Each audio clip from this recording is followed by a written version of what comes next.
What's going on, everybody? Thank you guys so much for watching the show. Wanted to talk to you about our friends over at Prize Picks, the best place to win cash while watching sports. This app is really easy to use. You just pick more or less on a few player stats, and you could win up to 1,000 times your cash on a single lineup. Best of all, Prize Picks will give you $50 when you play your first $5 lineup. Win or lose, you'll get $50 for playing. Use the promo code PFF and download the app now.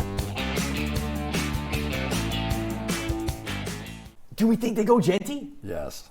Oh, is it official? It's official. It is official. They went with Ashton Jeanty. All right, so you guys saw it before I did. I could be on my P's You were and Q's talking, here. man. I was breaking it down. I was in the zone. We were talking defensive tackles. Ashton Jeanty, the running back from Boise State, ends up being a top 10 pick. He ends up going to the Las Vegas Raiders here at number 6. Fellas, what do we think? This was the lowest graded running back room in the NFL last year, and they get who is an unbelievable talent in this draft here at that position. Look at that stat right there. 152 forced missed tackles. Not only is it the best of any running back in this draft, it's the best we've ever seen in PFF history. And who's number 2?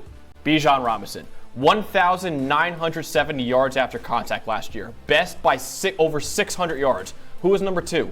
Jonathan Taylor. Ashton Jeanty, 99.9 rushing grade in his career. If you don't know, we grade on a 0 to 100 scale here on PFF.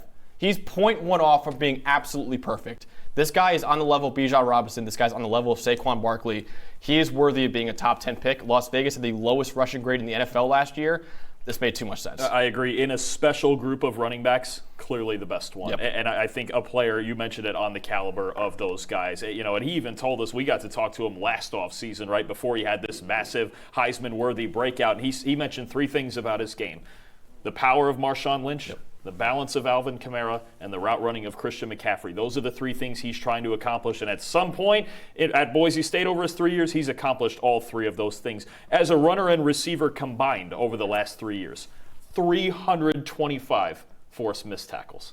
Just ridiculous. And it's not just, he's killing the Mountain West, he's killing San Jose State teams like that. He did it against UCLA, he did it against UCF, against Penn State, against Oregon, against a national runner-up Washington team. He almost beat Oregon, who went undefeated through the regular season this year by himself. Yep. I mean, it's just a ridiculous football player who brought that team, that Boise State team, to the playoff and gave him a puncher's chance against Penn State. I mean, this is one of the most special backs, especially 2 ways. This year didn't get the ball thrown to him as much. Go back to the 2023 tape with his receiving grade, I think right around a 90.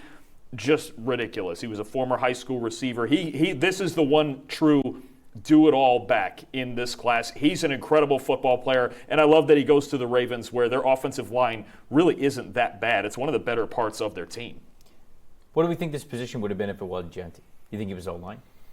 Probably. Tetro McMillan. McMillan. I would have taken Tet if it wasn't Jeanty. Yeah. Tet may fall.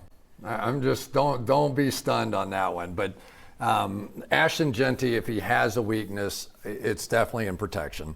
But he is a home run waiting to happen. And they used him in the passing game. It was almost all screens and flats this year, so you didn't get to see a lot of that. But he didn't run the 40, which is kind of interesting, right? He looks like 4 or 5 or so. Yeah. But that was the only knock against him. When you watched him play, you just went, wow, a lot. I think that that's the easiest way to say it. He is everything that you would want in a running back prospect. It's not often that you find somebody worthy even of a top 10 overall selection at the running back position, but it feels like he absolutely is.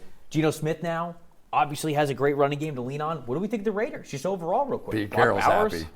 Pete wants to run the ball. I love what the Raiders have done this offseason. What do you guys think, real quick? The rest of their draft is going to involve, I do think, one more receiver at some point, possibly in the second round. And now they got to get to the back end of this defense. Yes. This secondary, they were last in the league in coverage grade. You mentioned they were last in the league in rushing grade. They got their guy. Now you turned, I think, to the other side of the ball for most of this draft especially.